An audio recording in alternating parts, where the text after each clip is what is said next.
I'm your Chalice of Salvation host, Brother Terrence Scanlon. And I'm Sharon Brulier, host of Reel to Reel.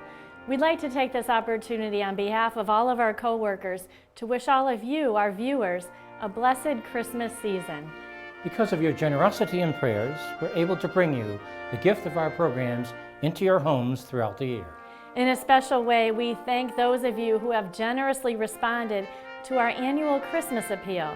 Be assured your intentions and those of all of our viewers will be remembered during our special Christmas celebrations. And know that all of us here at Catholic Communications are grateful for your support and viewership. Merry Christmas to all. And to all, a Happy New Year.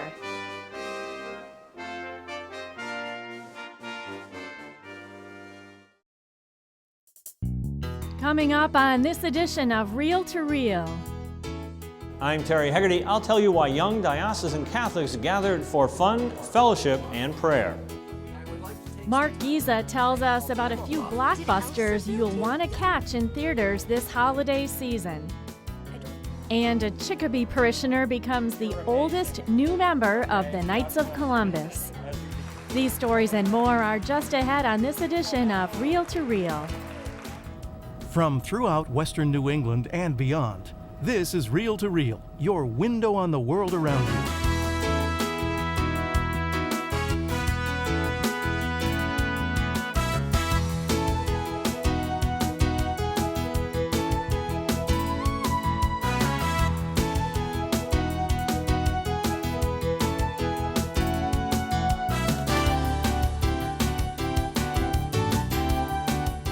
Here is your Reel to Reel host, Sharon Brulier.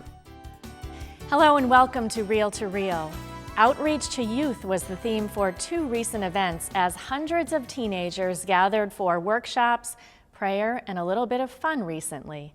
Young parishioners from across the diocese participated in the two afternoon gatherings that were sponsored by the Diocesan Office of Faith Formation. Terry Hegarty reports now about the Youth Day in Pittsfield, held for Berkshire area teens, and the subsequent gathering in Westfield for those from the greater Springfield area. It was a day for youth and a day for faith. Well, it was actually 2 days, one for Berkshire area youths and one for those in the Springfield area. At St. Joseph Parish in Pittsfield late last month, more than 250 participated in a diocesan-sponsored Youth Day. John Stinson says the day was enjoyable, and he learned some very important things in the workshop that was given by Father Chris Malatesta, focusing on the Catholic Mass. I think that I should look more deeply into the Mass, that rather than being there. He said that the people who are doing the Mass, like the priest and stuff like that, they're part of the church, but it's also the people in the pews and stuff. They're also part of the church. They're not just the listeners. They should also be as active. A variety of workshops were offered when participants weren't competing to build the largest paper tower, that is. Matthew Weber, who's not too far removed from being a teen himself, was the keynote speaker for each of the days. Matthew is not only a speaker, but is a producer for Catholic TV and recently authored the book Fearing the Stigmata. He kept the youths informed, involved, and entertained. I went to check all my facts and figures today. Okay, good. So there's 168 hours a week. We spend 1 hour in church. Sister Paula Robillard says these gatherings are very enjoyable for youths and adults. I'm always excited to have people understand that catechesis isn't just for children, that it's a lifelong process, and certainly in that lifelong process, those years called adolescence are of utmost importance. Many said that being part of a big group was helpful. I more like big groups than small groups because I like to hear what other people think, and when other people pray about stuff, it sort of reminds me that I can pray about that too. If I'm having a tough time and I forget something and they pray about it, then it's better because now I can pray for them and they can pray for me. It is literally always a joy whenever I have a chance to chat with the youth of the Catholic faith. Matthew is the son of Reel to Reel producer Peggy Weber. He says that teens especially need to know that being faithful is not always easy. It's kind of reminding them to think about that, reminding young people that being Catholic, being religious in these days, it's tough, and that to know it's hard and to know how to get through the difficulties of that, I think it'll be important to let people at 14, 15, 16, 17 years old know that, so that when they hit these challenges in the future, they'll know how to handle them. Both the teens and adults closed the day in Pittsfield with prayer as they celebrated Mass with Bishop McDonald in St. Joseph Church. Following the day in Pittsfield, a similar opportunity was made available to teens here in Westfield at St. Mary Parish, where more than 200 from the greater Springfield area gathered together for the day. Emily Quirk says that Matthew's presentation in Westfield was very engaging. I was surprised he was able to make the whole, topic so interesting. He was so bubbly about it, and it actually sometimes it can be a dry topic, but he made it so lively, and a lot of people really engaged in it. Getting youths engaged in the Youth Day is now an annual effort designed to keep teens learning about their faith. Their faith is definitely reinforced, not only by the workshops, but by the people that are here, by being together with Bishop McDonald for liturgy, by their parish priests who's come to join with them, by the DREs and the catechists from their parish. Matthew reinforced the idea that the teens should continue to practice their faith throughout their lives. There's not a certain age when you stop being Catholic, or when you have to start being Catholic again when your hair turns gray. That there's this big gap between 18 and 70 where no one's religious, but you're religious when you're young and you're religious when you're old. I'm saying being religious continually your entire life, after your parents stop forcing you to go to church, after you go to a public college, it's still something that's really meaningful and still something that's very important for your happiness. Many participants say that they will encourage their peers to come to future youth days. I would tell them that it was a great experience and it was fun, and you get to meet new people that are your age and that think the same way you do and have the same beliefs as you. Yeah, this is my first year being here, and I'm going to have to convince my friends to come back because I really enjoyed this, and it was a lot of fun. That fun is open to all youth in the diocese. Sister Paula says she's looking forward to even greater participation as the years go on. Reporting for Reel to Reel, this is Terry Hegarty. We wish our youth well as we pray that they continue to stay close to their faith and active in the church. Still to come on Reel to Reel, Mark Giza has the latest on this season's blockbuster movies. And I'll introduce you to the oldest new member of the Knights of Columbus. These stories and more are still to come on Reel to Reel.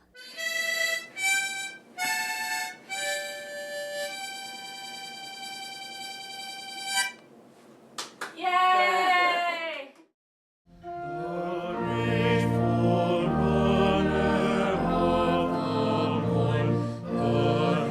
The Chalice of Salvation, your weekly spiritual connection.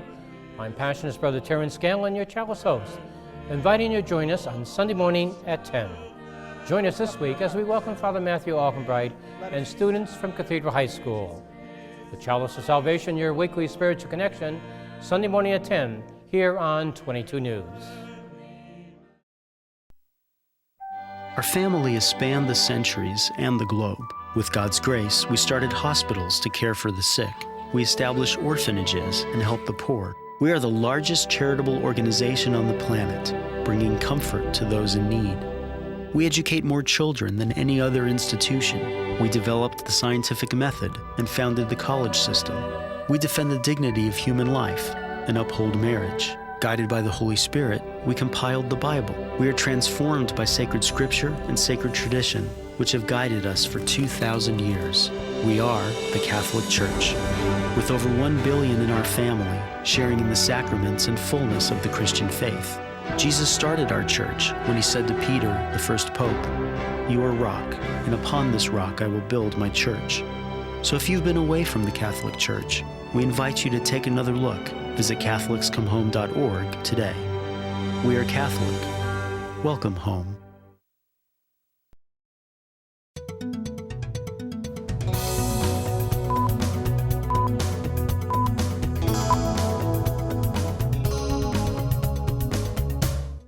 I'm Dan Dumas with your Reel to Reel news brief. Well, to few people's surprise, Time magazine named Pope Francis its Person of the Year for 2013, earlier this week.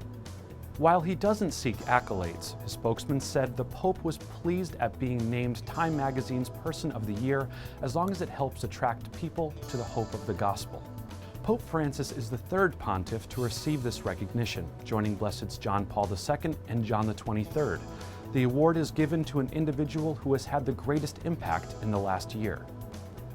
While Pope Francis was being honored, a past recipient was laid to rest. Nelson Mandela, who helped bring down apartheid in South Africa, passed away last week. Area members of the Catholic African community gathered at Our Lady of Sacred Heart Church in Springfield to remember the influential leader. Terry Hegarty reports. Last week in Springfield, as has been the case all around the world, former President of South Africa Nelson Mandela was remembered in prayer. A life that was given, and then now a life that has been taken.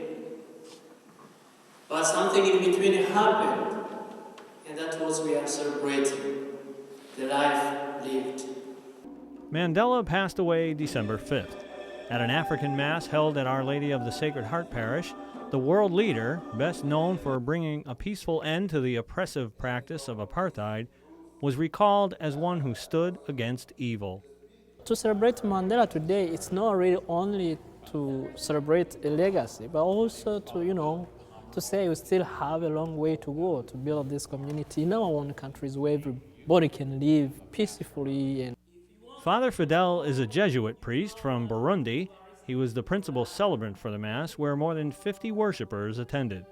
They listened as Mandela was honored as a role model and was remembered as one who was respectful of people throughout the 95 years of his life. Stanislas Coley, a native of Senegal, West Africa, was living there in 1990 when Mandela was released from prison. We were celebrating. I was back then in school, and it was a very important event that somebody who went through all of this come back and forgive all his friends, the people actually that put him in jail. I think it's a very, very important message to the world, that forgiveness. Stanislas, who attended the Mass with his wife and young daughter, says that Mandela's example is especially important for future generations. Meanwhile, at Blessed Sacrament Church in Holyoke, the culmination of their centennial year recently took place. Steve Galtonic reports.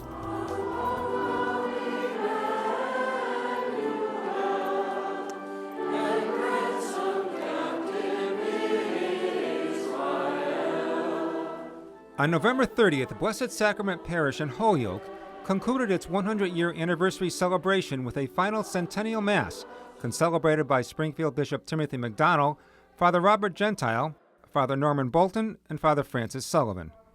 As we conclude our celebration for 100 years of faithful service, we remember those people who have gone before us with fond memories, who have helped us to establish a tradition of faith here that we hope will continue for another 100 years. The Church in the Round, so called because of its circular design, served as the focal point for various events held to commemorate the Jubilee year. In his homily, Bishop McDonnell took parishioners back to 1913 when the parish was first established. A small group of Irish families in the Elmwood section of Holyoke petitioned then Springfield Bishop Thomas Bevan to establish its own church. They could never have imagined the growth and vitality their petition would bring about. They certainly could not have foreseen that the circle of life would be expressed in stone here in this great circular church.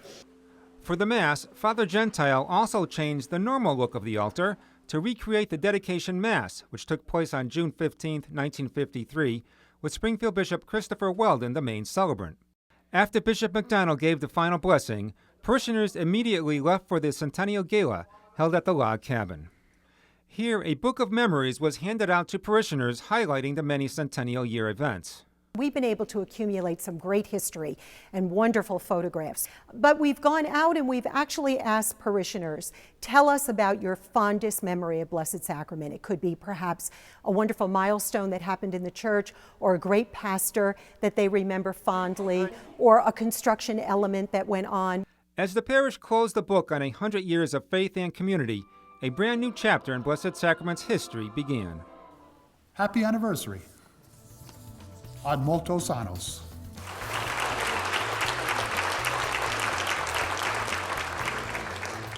I'm David Martin. Parishioners at St. Michael Church in East Longmeadow wanted to offer hope and goodwill to others and focus on the true meaning of Christmas during the Advent season. They accomplished this by holding an evening Advent service at the parish that was led by Sisters of St. Joseph, Mary McGreer and Betty Brohan.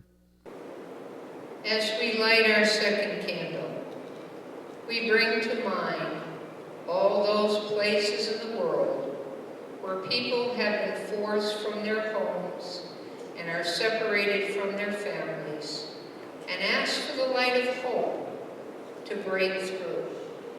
The second part of the service was in remembrance of the families of the victims of the Newtown, Connecticut tragedy. A liturgical dance of hope was performed. Michelle Hicks of the Spiritual Life Committee at St. Michael Parish, under the direction of Pastor Father James Scahill, noted that everyone has talents, but the victims of the violence at the Sandy Hook Elementary School were a big loss to the world because their talents were cut short. Families of the victims of Newtown have asked everyone to go out and do something good, do something positive. In Spiritual Life Committee, we thought, well, this is a good way to do something positive and remember and just refresh people's memories, and that maybe they will step out of the church and this week go with that in mind to do something positive. For the final part of the service, a grandfather and his granddaughter acted out a narration of the famous Yes, Virginia, There Is a Santa Claus editorial reply printed in the New York Sun in 1897. The spirit of Christmas is the belief that God is coming, has come, and will be coming again, and that along with that belief is the belief that a lot of people have regarding Santa Claus, and I think Santa Claus can be a way of just showing that sort of belief. Kathy Bistakis, also a member of the Spiritual Life Committee, said she hopes those attending the service would gain a sense of community and remember that Advent is a season of light, not just darkness, and that everyone can be a light to help others. And remember, you can stay informed on all the latest news on the Catholic Church by logging on to our website, iobserve.org. There you can always keep up to date on all the happenings, both here in the Diocese of Springfield and beyond. That's our news and information website, iobserve.org. I'm Dan Dumas, and that's your Reel to Reel News Brief.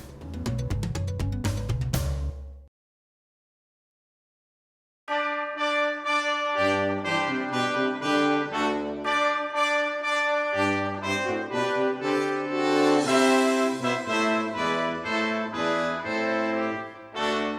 your Chalice of Salvation host, Brother Terrence Scanlon. And I'm Sharon Brullier, host of Reel to Reel. We'd like to take this opportunity on behalf of all of our co-workers to wish all of you, our viewers, a blessed Christmas season. Because of your generosity and prayers, we're able to bring you the gift of our programs into your homes throughout the year. In a special way, we thank those of you who have generously responded to our annual Christmas appeal. Be assured your intentions and those of all of our viewers will be remembered during our special Christmas celebrations. And know that all of us here at Catholic Communications are grateful for your support and viewership. Merry Christmas to all. And to all, a Happy New Year.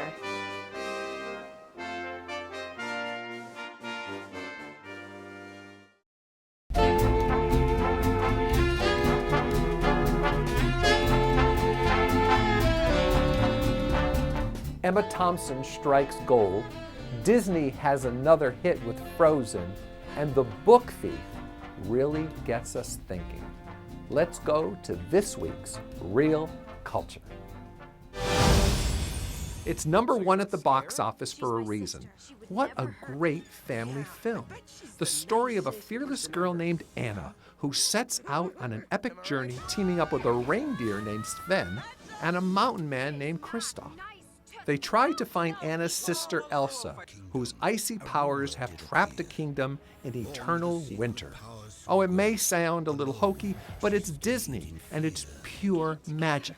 The colors are so bright they pop right into our eyes, and it's funny as well. Boy, oh boy, will your family enjoy this great new creation from Disney Studios.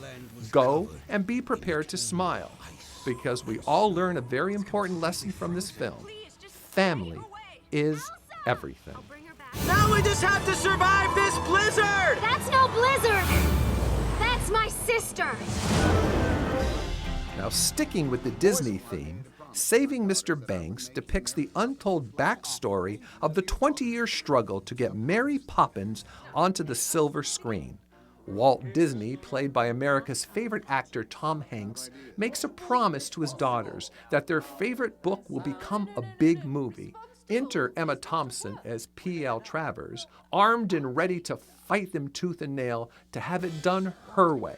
Okay, I will be honest, when the movie started, I thought it was a little slow. But as soon as Emma Thompson enters the film, it takes off like a rocket. This film is told through the eyes of Travers. In her flashbacks as a young girl, her dad, her feelings about the real Mary Poppins that was her nanny in real life, and the way the movie should be done. This is a great film. Not the best, but an interesting peek into a life we never knew about. It's rated PG-13. You didn't bring me all the way here to tell me that. Oh no, I had a wager. I couldn't get you on a ride. I just won $20. First things first, bring Kleenex. Lots and lots of Kleenex, because you will need it watching this old-fashioned tear-jerking movie. Based on the best-selling novel, The Book Thief tells the story of a little girl who finally gets a family to love. But in exchange for this, she must hide a deep secret. The secret is a young man named Max. Now, without giving away too much, Max is hiding away from the Nazi party. If he is found, Lisa will lose her family, and Max will be put away. All because of a book and the secret that they share. I love this movie. Great stars like Oscar winner Jeffrey Rush and Emily Watson make it worth your time and money. So bring a little drama into your life and see a film that will stay with you for a long time to come.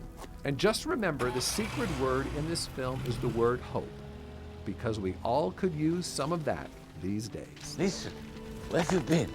I said to meet me at the church. Let's go now. Tell me, what is the matter with you? Did anyone see you? Let's make this our secret. We'll read it like the other book. In the basement.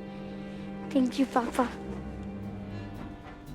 And you can see my reviews as well as read other movie reviews provided by the U.S. Conference of Catholic Bishops online at iobserve.org. That's iobserve.org. And I would like to take some time now to thank all the viewers of Reel to Reel, and especially Real Culture, for all the kind comments that were sent to me over the year. If you stop me on the street or write me a little note, I appreciate every little thing. Here's to a happy and healthy 2014. I'm Mark Giza for Real Culture. Enjoy this joyous season.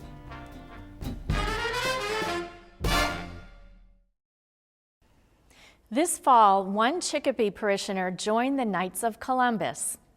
It seems like old news, right? Well, you might say that because the newest member of the Council 15125 is 106-year-old Joseph Pekowski of Chicopee. He joined the Knights this fall, becoming a member of St. Anthony Council, the church he has belonged to for most of his life. I had a chance to meet with Joe and his daughter Barbara Wisnowski last month, and I have to say it was one of the most special interviews I have ever done.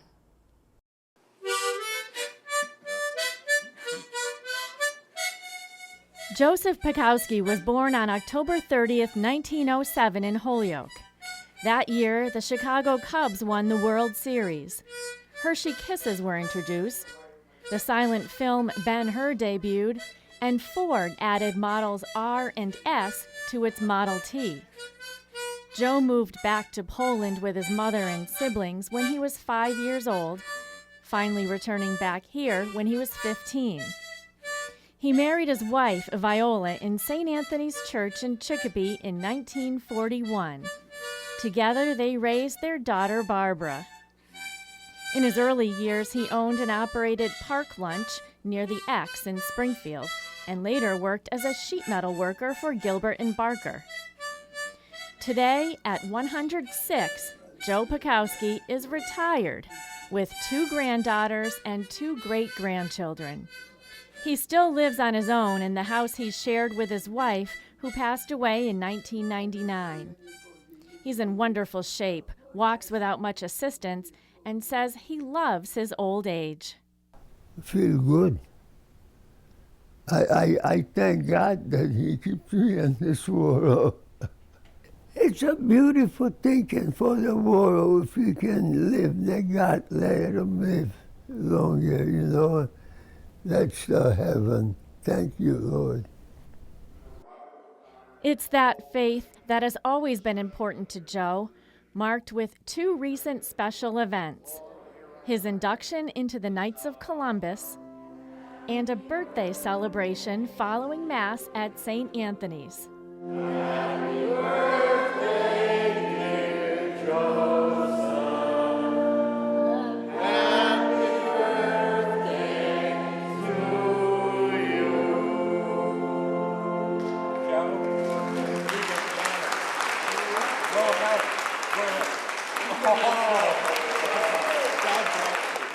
He was greeted by parishioners afterwards who were all anxious to wish this 106-year-old a happy birthday.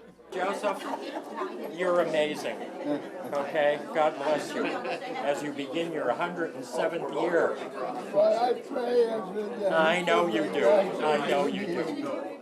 For 7 years now, people have been celebrating Joe's birthdays. He has spent several at his favorite restaurant, McDonald's, eating whatever he wants.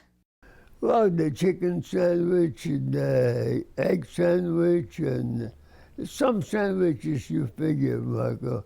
If you own a fish sandwich, you got a fish sandwich. Anything you want, there is there. Yeah. A few birthdays ago, a friend even gave him a new pair of boxing gloves because in his younger years, he loved to box. There was a boxing boy. I could swing too. Somebody swinging at me, I could swing it back. Yes, it's been a wonderful life for Joe Pekowski, who says he wishes he could live another 100 years and was happy to share his joy through song. Hopaj, šupaj, navčoraj spomom na podvodze, dziś na wiosce siana, hopaj, šupaj.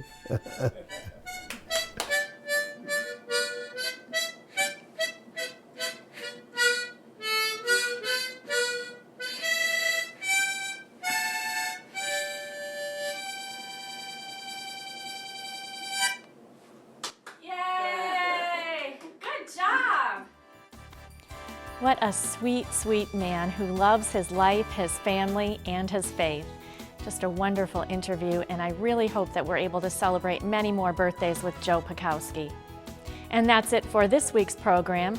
To keep up to date on all of the news on the Catholic Church and the Diocese of Springfield and around the world, log on to our news and information site 24 hours a day, iobserve.org. And one of the important links you will find there is a listing of area Christmas Masses and other special events, including the December 22nd Lessons and Carols being offered by the Visitation Sisters in Terringham.